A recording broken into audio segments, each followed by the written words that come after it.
right, guys, the Sports Corner Podcast. We back. What's going on, man? Hope everybody's having had a great week. Got some great sports action this weekend. We got a lot to talk about, so welcome to the show. I thank you guys so much for being here. I appreciate each and every one of you for your continued support. Thank you guys. Did I say thank you guys? Thank you guys, man. I really appreciate it. All right, man. So we ain't gonna play around with it. Let's talk about these Cincinnati Bengals versus the Rams for the Super Bowl and how they got there. First of all, Cincinnati is for real, man. Cincinnati is for real. And the fact that this team has literally went from being the worst team in the league to now going to the Super Bowl. Think about that. They had the number one pick and they took Joe Burrow because they sucked. There's no ifs, ands, or buts about it. You don't get the number one pick unless you suck. They sucked. So despite all of that, man, Joe Burrow, then he was off to his start of his career, then he had the injury, and that literally halted their season. Now, you didn't know what Joe Burrow was going to be like when he came back. You just know, hey, Joe Burrow's coming back, man. He came back, and the Cincinnati Bengals are in the Super Bowl. This is just unreal to me. I got to be honest, guys. This is completely unreal. I can't believe that the Cincinnati Bengals are in the Super Bowl, but hats off to them, man. It's much deserved. That team is for real. They put the NFL on notice because you know how it go. We all know. We watch football. A team looks good. You got some young rookies. You got a rookie quarterback, a second year in this case, second year quarterback, rookie receiver. You're like, they pretty good. Their future is bright. And the whole time we saying their future bright. Now they're gonna be right in a couple years. Cincinnati over there going, no, we right now. We right now. What y'all talking about? And as I say again, man, I thought one of the coolest quotes to come out of the whole situation when they asked Joe Burrow how he feel about winning his first playoff game, and he pretty much said, expect more, or something like that. Like that, to me, that shows that this young man has confidence. And then when you watch him play, when you watch this young man play, you know he has confidence. It just oozes out of him, man. Like, he never get rattled. I don't know what this guy has in his veins. It could be ice in his veins or whatever, but he could be down 21-3, and that still did not stop him or shake him at no point. At no point, man. The fact that he's going up against Kansas City, arguably one of arguably the best team in the NFL, and he don't budge. Like he looked like, oh, we good, y'all cool, all right, let's do this. Like, you know what I'm saying? And of course I'm live and I'm seeing it, and I'm going, and everybody in the live like they're a second half team. I'm like, yeah, I get they're a second half team, but this Kansas City, bro, like you ain't gonna, you don't care if you're a second half. That's a juggernaut. And the Cincinnati Bengals just handled their business, man, and came all the way back, holding the Kansas City Chiefs to literally 3 points in the second half. That's crazy to me. That is crazy to me. Now, Kansas City got the answer for that shit though. Like y'all supposed to be this team. Y'all supposed to be this juggernaut. Y'all supposed to be y'all ran it up in the first. Now, and Kansas City, but they got cocky, right? They got cocky when they decided that, you know what? We're going to go for the touchdown instead of putting those guaranteed 3 points on the board right before half. They had a chance to put 3 points on the board, and they was, no, we're going for it. Andy Reid said, Patrick Mahomes said he wanted to go for it. And Andy Reid said, all right, Patrick, I believe in you. I'm not mad at Andy Reid. Patrick Mahomes, you got to hold that one, my boy. You got to hold that one, bro. Because you wanted it. You got greedy, and it came back to bite you right in the ass. Now, this Super Bowl is going to be, for me, I think it's going to be hella interesting. Hella storylines. Listen, Matthew Stafford, has he officially proved everyone wrong now? You give him some weapons, you give him a team, and he takes it to the Super Bowl when everyone thought that he was in Detroit stealing money. Everyone's saying he's overrated. Now, because my wife is a Detroit Lion fan, or was a Detroit Lion fan, however that works. Now, I watched a lot of Matthew Stafford. Now, I felt like there was times with Detroit where he was overcompensating, where he was trying to do too much. And the one thing, he got injured a little bit in the game yesterday, and you just knew he wasn't coming out the game. Matthew Stafford not coming out of the game, I don't care. Like, you got to damn that guy can't move. If he's not on the field, it's because he just damn sure can't be there. So Stafford is one of the toughest you're gonna find. But now that he's gotten to a Super Bowl, it gotta be surreal. All the years in Detroit, and everyone was like, well, it's just time for them to move on from Stafford. Stafford ain't this, Stafford ain't that. I heard the haters, and I'm like, I like Stafford. I just think he ain't in a good situation.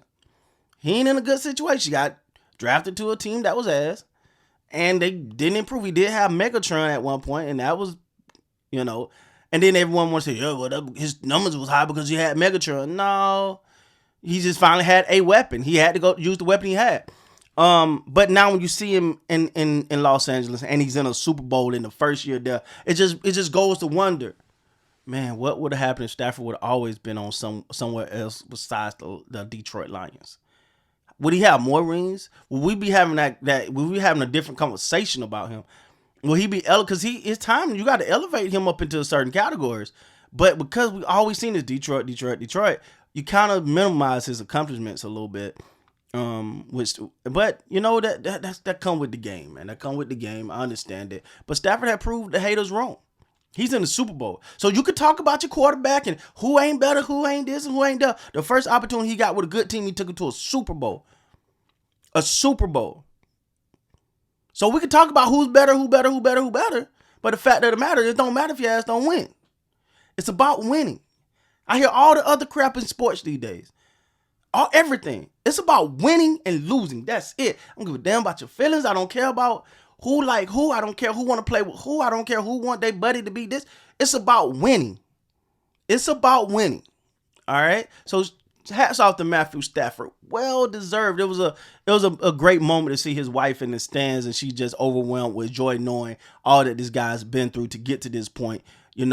Having a team that believed in him when he got there, just felt like him and Sean McVay clicked.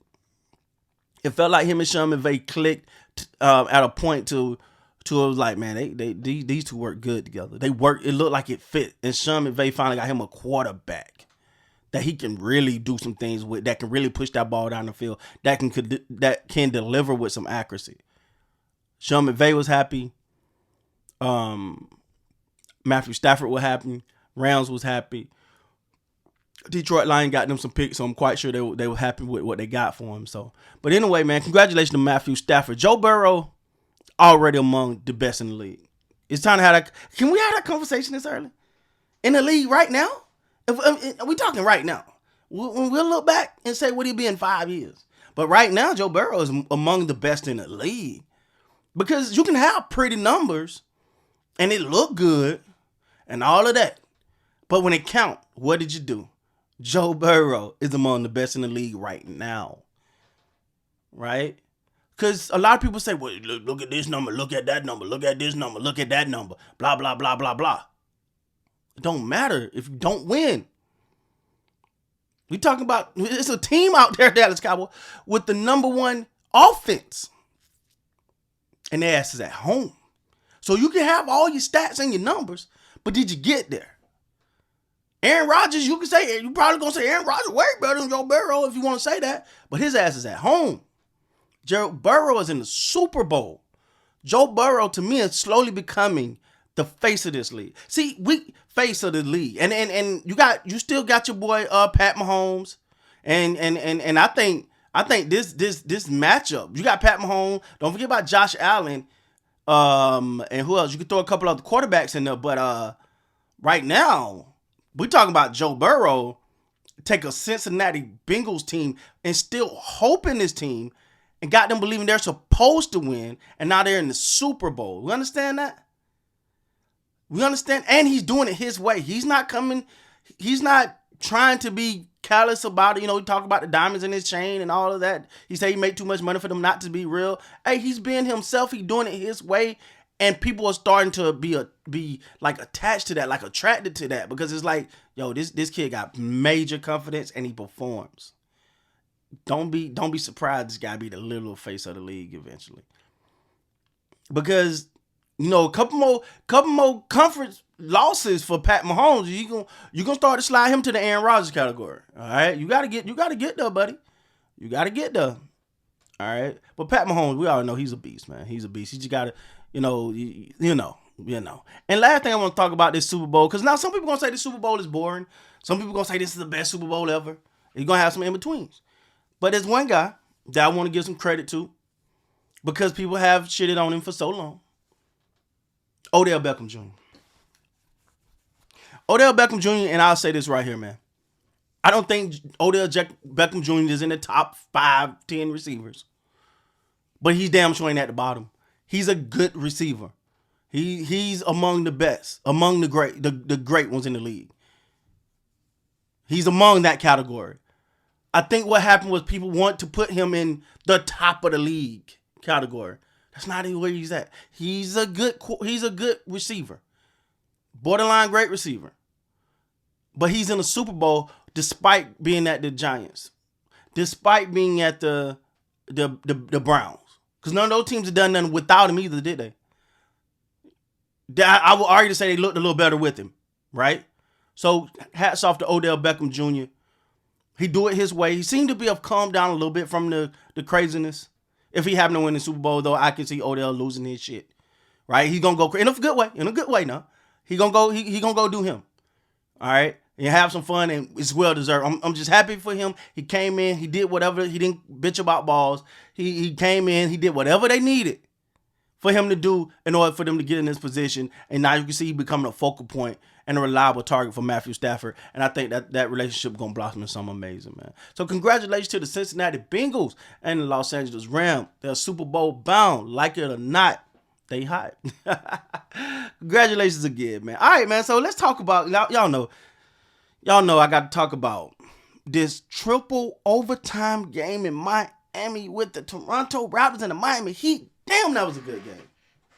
That was a hell of a game right there, man. That was a hell of a game right there. This probably the best game of the year so far. Now, we've seen some good games. We've seen some good moments.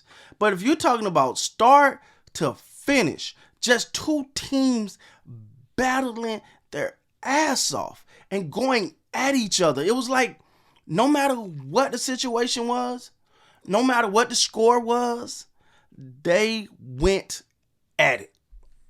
They went at it and they fought. And ladies and gentlemen, and I know you got the Los Angeles Lakers and the Brooklyn Nets and Golden State, and these are great teams. But if you're a basketball fan, or like some of y'all love, I like the old school days when it was when things were tough and rough. This is the game that you should have been watching. This is the game right here that you should have been watching, because it was a physical game. It was a hard fought game. It was an all-out effort game, and neither team were willing to budge. This is one of those games where you watched and you go, damn, man, nobody deserves to lose this game. I just hope they all can win. Nobody deserves to lose this game. It was that damn good. That good, man. Hats off to the Miami Heat and the Toronto Raptors, man, for giving us probably the best game so far this season. Now, there's some things within this game that I want to talk about, though, guys. I got to get a couple things on my chest, damn it, and I said it before and I said it again, man. All right, what's going on with Kyle Lowry? Do anybody know? Because this was they say he's away from the team for personal reasons, and whatever those personal reasons is, I hope him and his family and everything is okay. We don't know. But I know that the Miami Heat brought him in there for a reason. And they expected to have him during, I think it's been 6 games now. 6, maybe 7 games where he's just not been there. They say he's not playing for personal reasons. And whatever those reasons are, man, it's hurt Miami. It's hurting the Miami Heat because he's an integral part of what they were trying to do. He take that team to another level. They had Kyle Lowry against the Toronto Raptors on what was that, Saturday? I think it was Saturday. This game may be a different story, man. We got to tell the truth. This game might have been different if you had Kyle Lowry in there, but he was not there. And I for the life of me, I don't know what's going on. And by no means, and let me say this right now, I am not criticizing him for not being there for his personal reasons. I hope that everything's go well. Because you got to say that, right? Because some people like, man, got a problem. Okay, dog. Damn.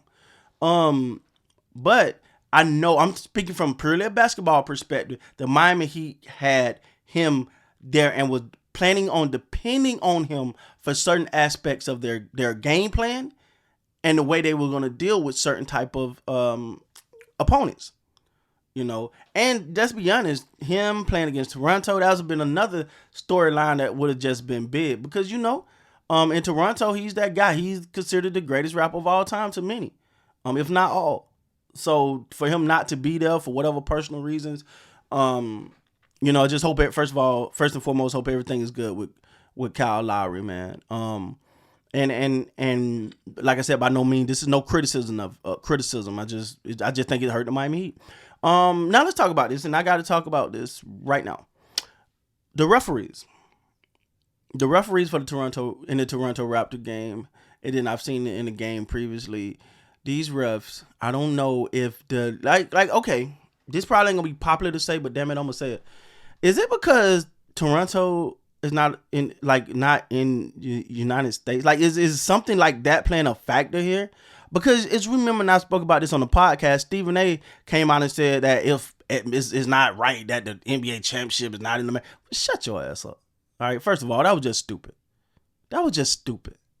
To even say that because they're an NBA team. But you start to okay, I'm gonna tell you the call, and y'all know me. So if I'm speaking on something, they gotta be really near and dear to me because I don't blame refs, dog. If there's some couple calls, 1 or 2 calls that you like, okay, whatever.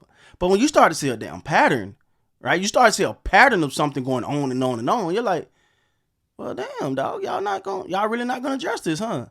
All right, there was some plays. For one, OG Anunoby. And OG Anunoby is not a flopper. If you don't know who OG Anunoby is, it's a reason for that because he's so damn quiet. He literally go about his business, and he's like another version of Kawhi Leonard. Now, I'm not saying he's as good as Kawhi Leonard and all of that. Just not that part. What I'm saying is his demeanor, the way he carried himself. He don't say shit. He's a to himself person, and when he talk, he's direct. He gonna say exactly what he gotta say, and he's done. That's who OG is. So he's not a flopper. He's not gonna flop and act and throw his hands up and turn into a damn ballerina and start pleading for calls. That's not who he is. But this guy literally get pushed down, and they call traveling on him, and then go back and take a look and say it was still traveling. I was like, what the fuck? Like, how? If someone, and you see the guy pushing, you see his arm that's standing, you see him fall, and they called, I was like, what? And then the clear path foul, to me, was just utterly, the clear path, like, the opponent was literally way up ahead, and Tyler Hero was behind. Now, again, this is not taking nothing from Miami. Let me get this first, second, and third. I'm not taking nothing from Miami. I'm just talking about the officiating. And they said that was not a clear path foul. And they went back and looked at that. And then the foul where Tyler Hero, so was it an offensive foul? Yeah, because Siakam hooked his arm, but the foul on Tyler Hero should have been called first because he pretty much arm barred him in the stomach, like as he went for the drive, and that's when Siakam came up. So that literally is a foul if there's a foul to be called. If there's another part in the game where a guy jumps into I think it's Gary Trent Jr. if I'm not mistaken, literally jumps into him and get the foul, and they call the foul. I'm like, that's the same shit that you guys said you was not calling no more. This is the epitome of what you guys said you are not going to call anymore, and you call it. So I don't know. This is what I said, man, and I stand on this. I stand on this 1,000%. Because anything I say on this podcast, I'm gonna stand on it. The Toronto Raptors need to do a collection of this evidence and send it to the NBA league office and then make it public that you see. Because if you don't say nothing, they're going to act like that shit never happened. Oh, they said something that's going on. What's going on? But if the Toronto Raptors send it and then announce it that, hey, we sent this to the league to see if we can get some better officiating. No disrespect to the officials, because you know you ain't gonna go at them because that's when everybody start tripping.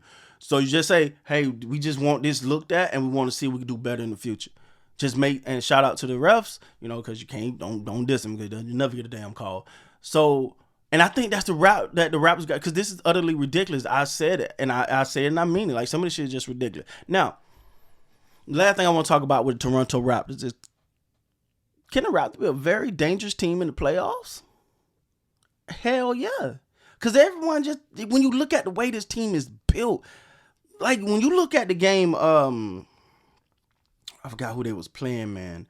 I think if it was the 76ers, I'm thinking. No, it was one team. But the team, they had a dominant center, and damn, which team was I listen, guys, I sports all day, every day. I sports all day, every day. All right, so I get shit mixed up. But what this I think it was the 76ers and Embiid, and you literally had like, I think Scotty Barnes and someone else guarding him and did a damn good job. Then you look at the Bam, against Bam, you had Scotty Barnes guarding him, the rookie, guarding him, and did a damn good job. So where they don't have that traditional, and let me say this, I'm jumping up and down for them to get them a traditional big. Right, because I think that's going to help them so much. But what you're seeing is, if that don't happen, they still are able to guard the big men. The only problem is when it comes to rebounding, but they can still guard the big men and affect them. So you come in with the mentality that, oh, I'm just going to take the big, you know, we could just beat them down low. No, because that team swarms, and that team it's sort of like PJ Tucker. You know how he was playing center for the Rockets. And he always had to play the center. So he had to guard the biggest guys on the opposing team, and did a damn good job night in and night out. That's how the Raptors kind of do it, man. They do it kind of by committee with Precious and OG, and even Siakam will get in there. So I think the Raptors going to be dangerous in the playoffs, and they're going to shock some people. And I've been saying it, and I'm going to say it again. There's definitely a playoff team that's going to shock some people. So we're going to see, man. Y'all stay tuned. I'm going to stay tuned. We're going to see how all that plays out, man. All right, so to keep it moving, man, y'all know how we do it. We don't slow down. Can we talk about my Dallas Cowboys? And the fearless leader, the Messiah, the end all be all, Jerry Jones. This fucking guy, man. Jerry Jones is the question is, can the Cowboys, let's cut all the bullshit out, right? We always say, where's the coach? Oh, it's the quarterback. Oh, it's the running back. Can the Cowboys win with Jerry Jones? That's the real question we got to ask. We got to ask that. Can the Dallas Cowboys win with Jerry Jones? Because Jerry Jones will get in the way. We all know the story. Jerry Jones had Jimmy Johnson. They got 2 Super Bowls in a row. They on fire. And Jerry Jones wanted the credit so much that he looks at Jimmy Johnson and say, any coach out there could have done what you've done with this team. With the talent of any coach could have done that. Oh, yeah? Oh, yeah. So look at the talent of this team now. We ain't getting to no damn Super Bowls. So the real question the Cowboy fans got to ask themselves, let's stop BSing, is, can the Cowboys win with Jerry Jones? That's the real question. And the crazy part, there's no fix for Jerry. Jerry ain't firing Jerry. It's not going to happen. So when people are saying, now let me be honest, I'm not a Kellen Moore fan. I think he should be gone. He should be gone, but he's only there because of Jerry Jones. That's it. That's the only reason he's the coordinator. You bring Mike McCarthy in. Now, what was Mike McCarthy known for, ladies and gentlemen? Mike McCarthy was known for his play calling. Oh, this guy, he's good when it comes to that play calling. That's his thing. Boy, he be killing it. Remember that with Aaron Rodgers? Man, he did that play calling from, and then all of a sudden, oh well, I think he's a little outdated, and you know, him and Aaron Rodgers not getting along well. La la la la la. And now that he's gone, Rodgers gonna win nothing. Anyway, so you bring a guy in that's a offensive savant. Let's use that title for him. That's what he do. Offensive savant, game planning.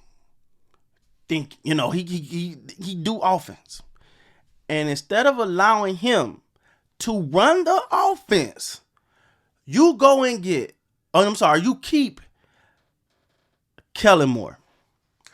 Kellen Moore got gifted the position of offensive coordinator because they didn't want to let him go after Dak took his job. That's it. They see the problem with the Dallas Cowboys and Jerry Jones is it's a family. Let's keep everybody close and tight and let's cuddle with it. Oh, Kellen, man, we love you, man. Just come on. We'll make you an offensive coordinator. At first, he was a quarterback coach, which made no damn sense to me. How you gonna coach me when I took your job? Anybody getting that? How you gonna coach me when I took your job? I'm not. You can tell me Dak and Kellen got a great relationship. That's bullshit because how is he gonna listen to somebody? I'm better than you. That guy be looking at him going, I'm better than you. I took your job, dog. So what you saying now? Oh, I should do this? Why didn't you do it when you had the opportunity? Because you didn't look this damn good. Oh, so you good at seeing on paper. You're not good at executing. Oh, okay. Sound like some bullshit to me. So, and then they say, well, Kellen Moore's like, so what he done as a quarterback coach to make you think he should be an offensive coordinator? Tell me. What has Kellen Moore done as a quarterback coach? As a fucking quarterback coach that you go and say he should be an offensive coordinator because he helped Dak so well, right? No, Dak best year, if you want to say his best year was his rookie year, Kellen Moore was not even there. He was there, but that's the year he was hurt or whatever. He was not the quarterback coach. So then the next year you give him quarterback coach. Did Dak improve? Nah. Dak didn't really do improve. So we gave him that position. Oh, let's give him offensive coordinator. Let Kellen Moore run the offense. Let him run the offense. He gonna be a coordinator. That's what he gonna do. And where's he gonna learn being an offensive coordinator from now? Wait. Where he gonna get that from? He gonna get that from he gonna learn that from Jason Garrett. Why do this fucking offense look pretty much the same except a couple exotic plays every now and then? Because he got the information from the same damn guy you fired before. That's why. This is nothing but a beautified version of the Jason Garrett and was it Scott Linehan. That's the goddamn, that's the same offense. He just go in and design a couple, you know what, let's do a couple trick plays, let's do a couple screens, and we're going to be better. But I'm going to use the same offense and just add a couple things to it, and we're going to be, and I'm going to be boy jeans when it's good, and then when it mess up, it's Mike McCarthy. So leave Mike McCarthy the hell alone, because Mike McCarthy ain't running his offense. Mike McCarthy's just the guy that got to follow on all the swords. Hey, man, shit fucked up. Man, Mike McCarthy saw, he got to stand there and go, I got to do better. I remember thought it was a good decision. And he just got to stand up there and take it. Because Kellen Moore, the offensive coordinator that learned, he went to the school of Jason Garrett. And now he want to get a little cute every now and then and we be like, oh, that was a great play. Because we're so used to seeing average ass plays that when we see a good play, we think it's a great play. Make sense? So, yeah, Kellen Moore, in my opinion, can get the hell out of here. Jerry Jones is holding the Dallas Cowboys back, ladies and gentlemen. That's the problem in Dallas. Let's not bullshit around. He is the problem in Dallas. Jerry Jones, because he got this thing. Do you remember the years of we just our damn offensive line coach? I think was Colombo and you had Kellen Moore, and then we went and got John Kidner because he was there at a point. And we don't have to have Cowboys in there. But you know why? We have to have ex-Cowboys in coaching positions. Because Jerry Jones can tell them what to do. He can come in there and be like, hey, I'm going to step in here and I'm going to be Jerry. I'm going to mix some things. Nobody going to challenge me. Because, hey, I kept you in the family. I gave you a job. Don't challenge me because when you're a Dallas Cowboy, I'm going to take care of you. I'm going to make sure you good. I'm going to make sure you squared away. But don't challenge me on nothing now. I'm going to do what I want to do. But I greased your palms a little bit. So, just stay out my way. But you start, when they brought in Dan Quinn, the reason why that was such a great hire, because he wasn't no homegrown Dallas Cowboy that Jerry Jones can just come in. And I'm quite sure Jerry Jones got some influence with him, but it don't stick the same because he didn't grow up under the Jerry Jones umbrella. He didn't come up as a Dallas Cowboy. He know what it's like to win a Super Bowl. He know what it's like to be there. So he can be different when it comes to this defense. The problem with Mike McCarthy, you say, well, Mike McCarthy was at Green Bay.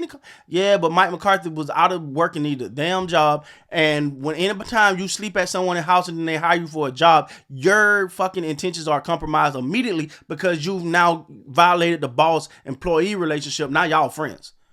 Now you're friends. So I'm going to listen to my friend over. My friends come to me and say, hey, man, you're going to do this. All right, I got you.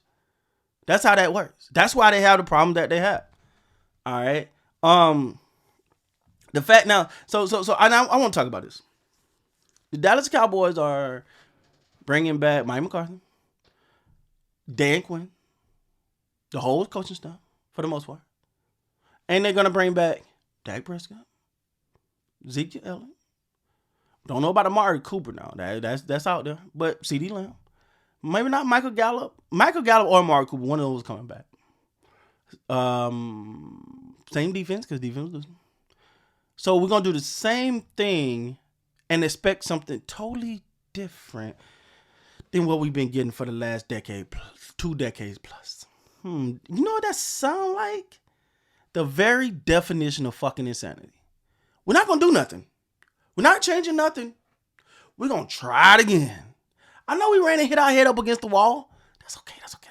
Let's try it again. Come on, man. This shit is utterly ridiculous to me, man. You're not doing...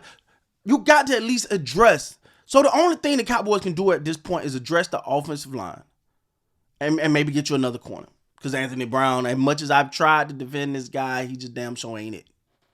So, what happened to Joseph and all these guys is supposed to have been the next hot thing? What happened to those guys? They just fell off planet Earth or something?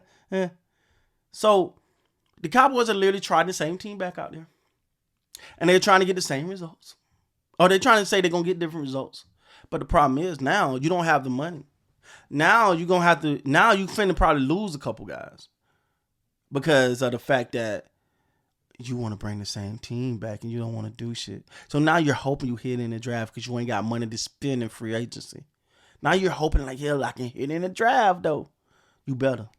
Because if not, yeah, that can be bad. The Cowboys can actually be worse next year. I did a video and I talked about them and I said they can possibly go 12-5 again because they ain't gonna be no good teams and they'll beat up on bad teams and they play some bad teams, a lot of bad teams. I don't know how they got this schedule. To me is easy when you look at now the actual schedule itself is not out. The actual but the teams they're gonna play, so they can easily go 12-4 again. And bounce their ass right up out of the playoffs again. So where are we supposed to think something different supposed to happen with this team, man? So don't worry if they start beating up on bad team next year and I don't get excited. And they be like, Chrissy, that's your team. Why are you not excited? Because I've seen this story before. It's like watching the same fucking movie over and over and over and over and over. And then like, why you didn't laugh? Because I've seen this. I already know the laugh was coming. All right. Now, before I move on to my next and final topic, guys, I want to talk about, and I want to talk about something because there are people that say, Chris, if the Cowboys make you so mad, man, why don't you just change teams? I'm not changing nothing. Not changing nothing. I'm a Dallas Cowboy fan. I've rode on this whack ass train for 25 plus years. I ain't getting off, but I'm gonna cuss my team out whenever I feel like it. I subject myself to this punishment so I get the right to criticize them whenever the hell I want to. Whenever I want to. And I'm not changing on that. I'm going to do it. If you don't like it, man, that's cool. I respect your decision not to like it. You don't have to listen.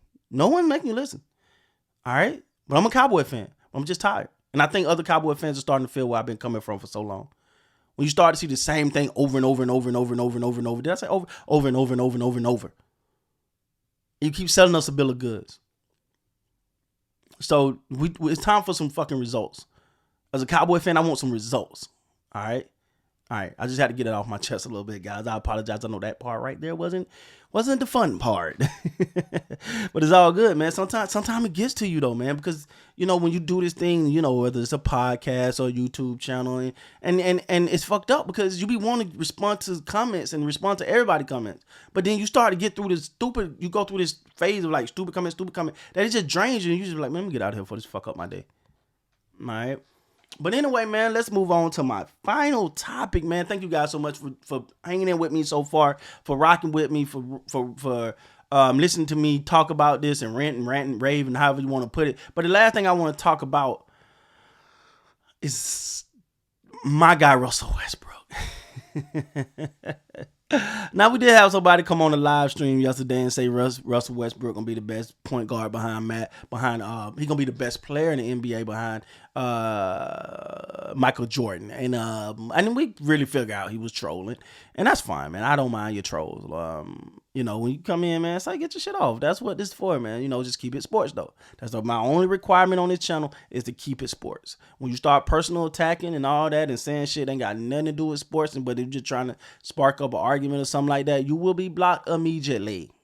All right, but other than that, man, troll away, dog. Feel free, have some fun, man. Russ, I said Russ should come off the bench. Oh, I got backlash for that. Oh, that was right after his 35-point game, though. That was after the 35-point game where he was just but he missed the last one, so they lost the game. But we're not criticizing. But I said he proved why he should come off the bench. And how can you say that? And he just because there was no LeBron and AD. People not listening to what I'm saying. When there's no LeBron and AD, Russ can be Russ. So how about you have LeBron and AD in your starting lineup and let Russ come off the bench with the second unit and do his thing? Because you know what?